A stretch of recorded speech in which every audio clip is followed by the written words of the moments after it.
আমরা রাষ্ট্রপতি কর্মচারী সংঘের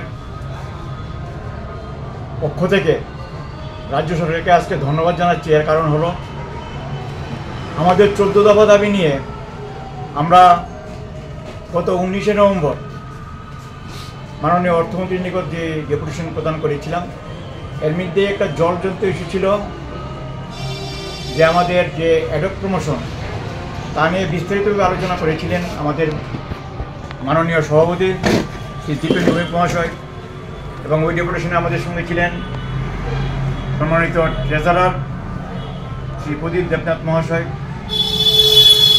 আজকে এই অ্যাডক প্রমোশনটা রেগুলারাইজ করেছেন কিছুক্ষণ আগে যে ক্যাবিনেট ডিসিশন হলো, সেই ক্যাবিনেট ডিসিশনের মাধ্যমে আমাদের রাজ্য সরকার আমাদের জনসাধারণকে জানিয়েছেন। এটা খুবই খুশির বার্তা আজ নিয়ে এসেছে। আমি অন্যান্য দাবি যে রেখেছি, এটা আবার পুনরায় এই দাবিগুলি একটু উত্থাপন করার জন্য মাননীয় সভাপতির নিকট আমি আবেদন রাখছি আপনাদের মাধ্যমে।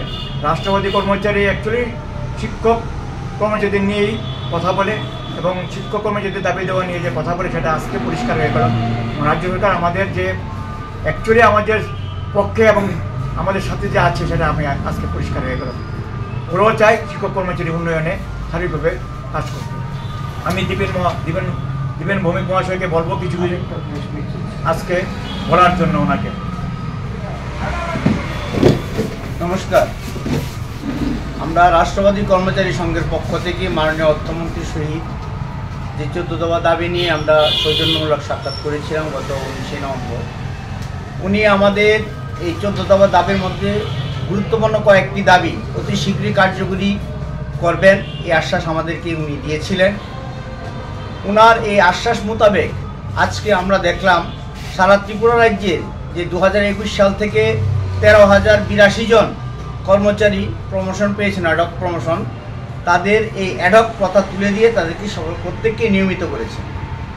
এবং আমরা রাষ্ট্রপতি কর্মচারী সংঘ এই রাজ্যের মাননীয় মুখ্যমন্ত্রী, অর্থমন্ত্রী এবং সমস্ত মন্ত্রী পরিষদকে আমাদের এই সংগঠনের পক্ষ থেকে আমরা অসংখ্য ধন্যবাদ জানাই।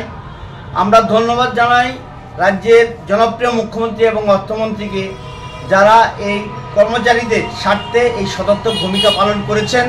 এবং আজকের এই ক্যাবিনেট সিদ্ধান্তের ফলে আমরা একটা বিষয় স্পষ্ট হয়েছি যে আমাদের রাজ্যের মাননীয় অর্থমন্ত্রী আমাদেরকে যে প্রতিশ্রুতি দিয়েছিলেন খুব শীঘ্রই আমাদের কয়েকটি গুরুত্বপূর্ণ সিদ্ধান্ত ওনারা আর আমাদের দাবি ওনারা কার্যকরী করবেন।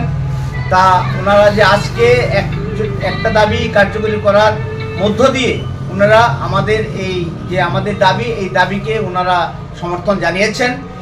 তা আমরা পুনরায় আমাদের এই সংগঠনের পক্ষ থেকে আমরা এই রাজ্যের মন্ত্রী পরিষদকে এবং মুখ্যমন্ত্রী এবং অর্থমন্ত্রীকেও আমরা আবার ধন্যবাদ জানাচ্ছি। নমস্কার।